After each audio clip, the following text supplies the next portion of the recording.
everyday thing. It's an everyday thing. It's an everyday thing when you let your nuts hang. What do you mean Trump just soft launched the Hunger Games? What? Bro, what are you talking about, man? The Patriot Games? Bro, what the f is you even talking about, bro? Bitch! The Hunger Games are coming to America? I'll tell you what, I am surprised because I did not have the Hunger Games on my 2025 bingo card, but we are fucking here, folks.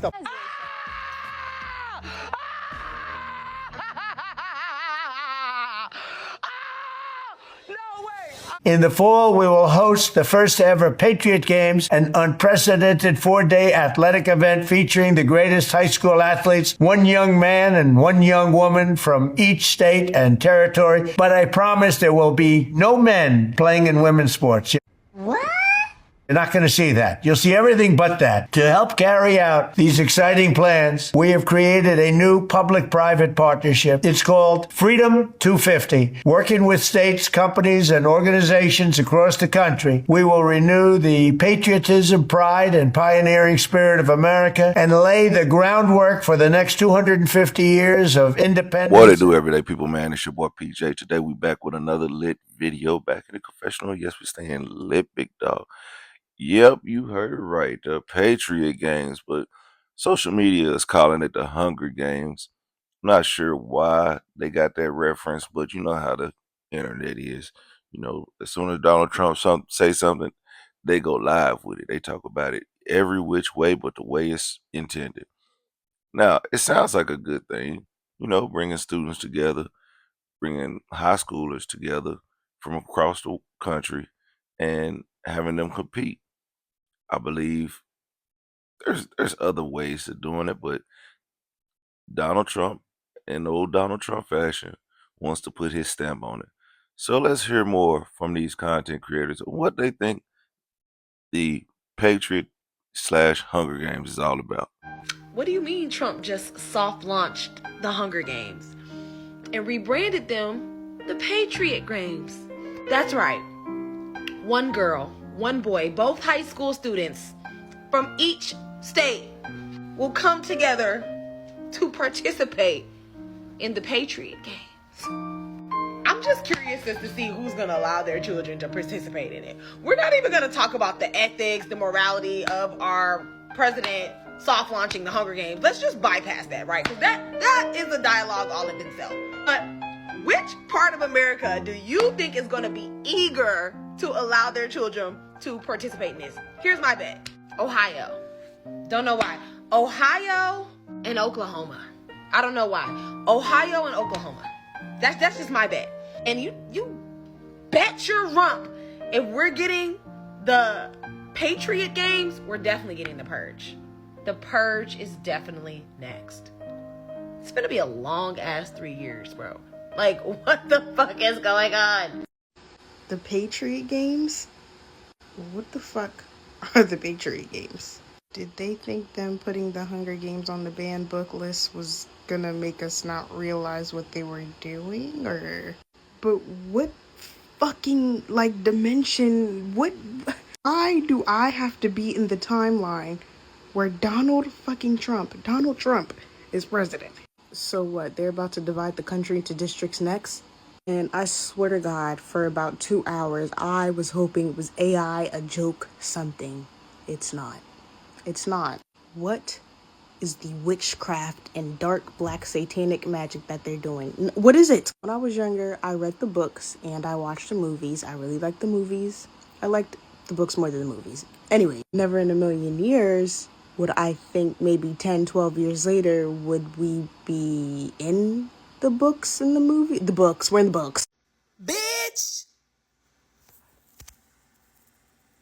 The Hunger Games are coming to America? Hold on. Okay, so...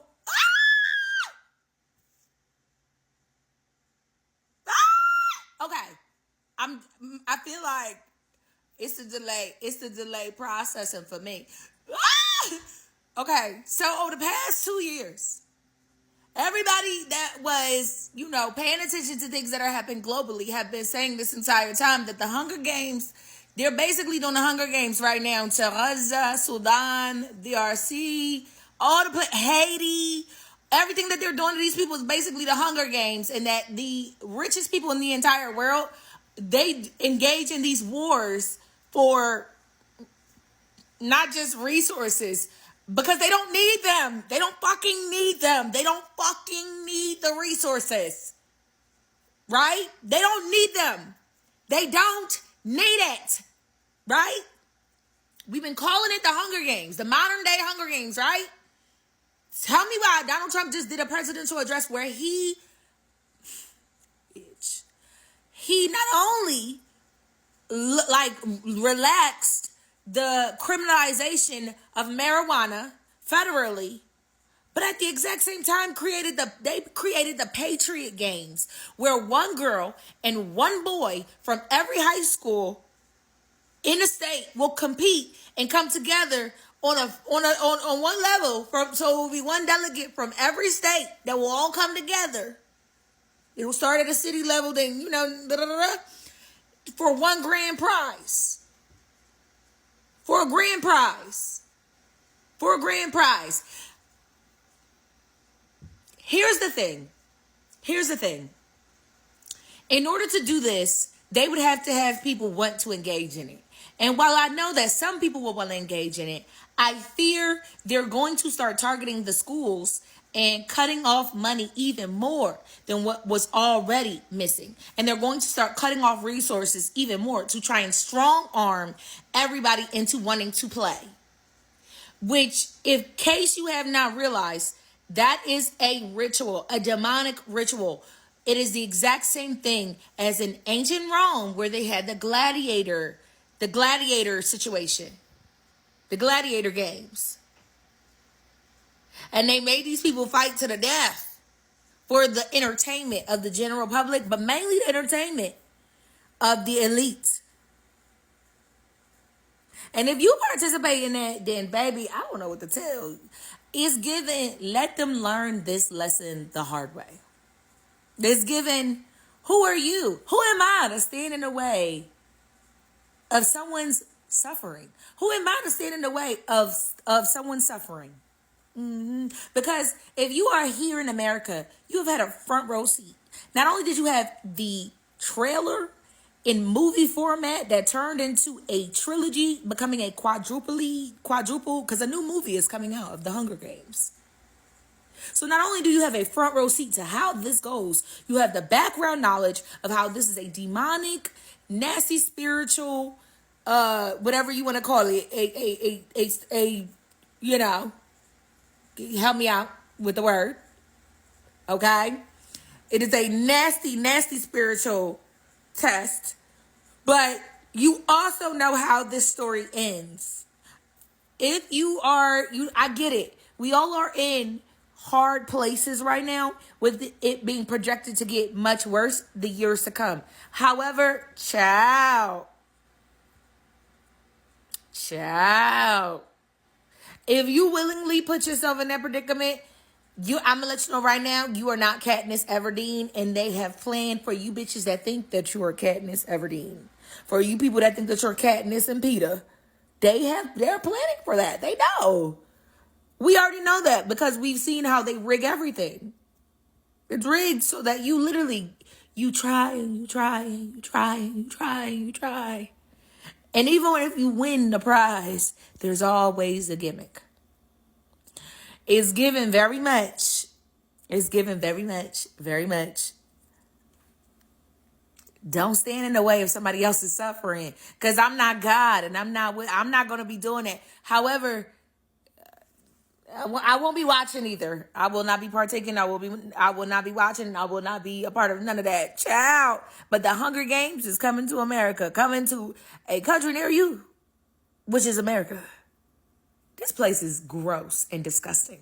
Okay, have y'all heard about Trump's Patriot Games announcement? I'll show you what it is, and then I'm going to tell you what you need to know about it.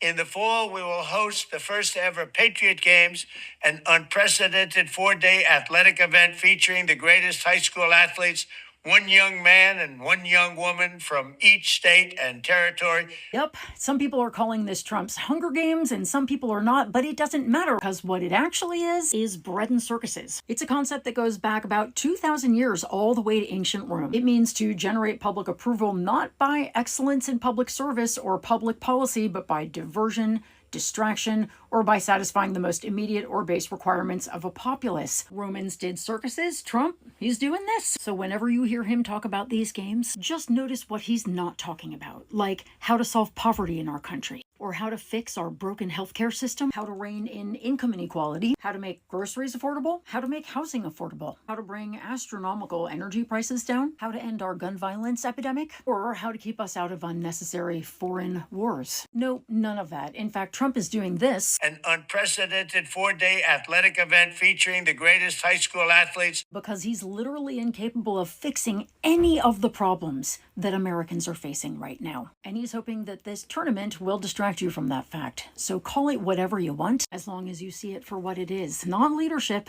just the oldest political trick in the book. I'll tell you what, I am surprised because I did not have the Hunger Games on my 2025 bingo card, but we are fucking here, folks. The fucking Hunger Games, aka the Patriot Games. Dumbest fucking shit. Dumbest fucking timeline. Get me off this goddamn fucking planet. I never put it past the Trump administration to reference something, maybe a movie or a TV show, but this time they're referencing books, so let's get into all the books that they're referencing. The clear, first and foremost, the Hunger Games. One boy, one girl from each state will go compete in a games, right? Then you've got The Handmaid's Tale. We don't have abortion rights anymore like we used to. That's another thing. Then we've also got Parable of the Sower. Okay, a shitty president who will let everyone starve. We've got 1984, where we're in a hyper-surveillance state. Then we've also got Fahrenheit 451, where we cannot get access to the books that these are referencing.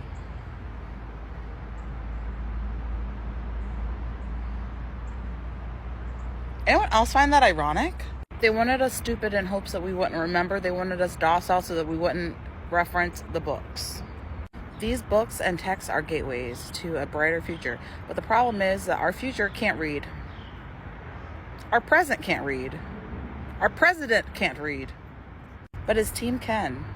They know what's up. They know what they're doing. They're very well aware. We're very well aware. But the question is, what do we do about it? What are we going to do about it? Because we're going to do something about it. God forbid we don't do anything about it. We will be sending our children to the slaughter. And in turn, we'll be sending ourselves to the slaughter. It is not optional to just sit back and be like, I don't know what's happening. My whole generation knows how this goes. We've read these books, whether it be through our own choice or whether it be through schooling. But we've read these books. We know how it ends if we don't act up and act out and say something. If we don't stand up and say, this is wrong. If the Hunger Games is the point that moves you, then fine. If the Patriot Games are the thing that moves you, fine. But let it move you. Because we've had too many books that ended. And we have so many books that are in motion right now to lead us to a final destination of reaping, of pain, of turmoil, of suffering. If we don't do something about it now, these books will have been written in vain. Hundreds of thousands of words will be written in vain because we can't say something about it. Countless hours of hypotheticals, thought experiments, and saying, what if I were in this situation, have led to this very point in history, this very moment in time where you have the choices to make. If you're going to say something, if you're going to act out, if you're going to be the person who makes a difference. Because guess what? These books were not just entertainment. We're finding that they were prophecy. We know how the prophecy can end in joy, in happiness, in liberation. But if we don't do anything now, nothing will ever get done. The Patriot Games are a long and painful step towards a darker future if we don't stand up and act now. We need to be on this app planning, figuring out, and coordinating instead of having infighting and little offshoots of arguments that lead to nothing, that get us nowhere. Because we can fight about who is sponsoring Israel all day, every day, and I think that that is a noble thing to do. But I also think that it's noble to be the person that you wish that you could have embodied when you were younger, whether it be a character from a book, whether it be a hero from a retelling. Be the person that stands up, acts out, and says this is wrong. To all you people that are being like, oh my god, it's just like the Olympics, okay? The kids aren't gonna die. They're just gonna participate in athletic games. Hello, do you guys like media literacy that fucking much? Well, yes, the point of the Hunger Games does involve punishing the districts by sending their kids out to like an arena to fight to death. It's also about control, okay? The capital controls the districts through the Hunger Games. The Hunger Games in itself was a tool for oppression, okay? The districts competed against each other. They could never come together to fight the capital because the Hunger Games was used against them. So when Trump wants to do this fucking whole Patriot Games, it's really fucking weird and dystopian, seeing what truly the Hunger Game represents. It's wealth, power, and greed. So yeah, this is really fucking weird. Oh, hey, babe. No, I'm okay. It's just that I just found out about the Patriot Games and I was like so excited, like finally something I can do. But he's choosing teenagers, children. Do you know how hard I've been practicing my Roman salute, my heart goes out to you? If the hardest hit and the strongest, straightest arm. What do kids know about patriotism? They don't know what it's like to have the burning desire to check the genitalia of anyone who looks even remotely masculine in a women's restroom. They don't know how hard I fought to keep my kids unvaccinated. Sure, Sally might have almost died from measles, but it was worth the patriotic cause. Do they know what it's like to rage against feminism and fight for the patriarchy and vote against women's rights? No! How could they possibly understand the shame and ridicule we used to get for our open racism and using the R word? It was me, a patriot, who voted for a president to make us feel comfortable doing that again. You know what? Fuck that. I'm volunteering as tribute. So for the Patriot Games, I got my money on Cali, Texas, and Florida. That's all I'm saying.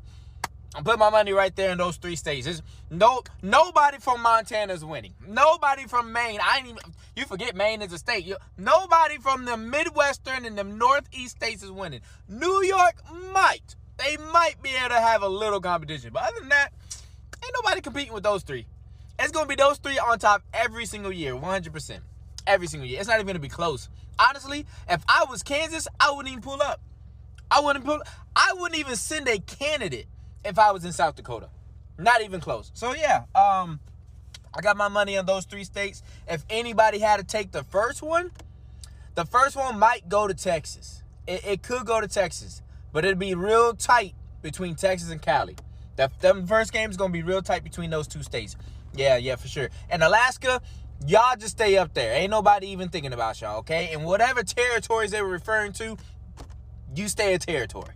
The Patriot Games, have you heard about these? Where there will be a man and a woman from every state that will compete for national glory. For many of us, it seemed reminiscent of another story, the Hunger Games, in which a man and a woman were raised up as a distraction. It wasn't really about national pride. It was about distracting people from the fact that they were indeed hungry and didn't have enough. And it seems that this is the same kind of thing, a distraction from what really is going on in our country. You know, the Romans did the same thing, right?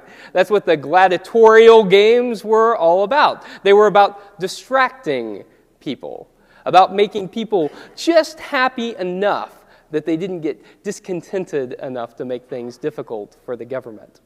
At Christmas, one of the things that we are remembering is that Jesus was born in the midst of empire. That Jesus' birth was about allegiance to God, about allegiance to a God who called us to work for peace and justice for all people. And this table, it's the same reminder. This table is a reminder that we are in this life together. This table is a reminder that none of us can fully live our lives unless all of us can fully live our lives.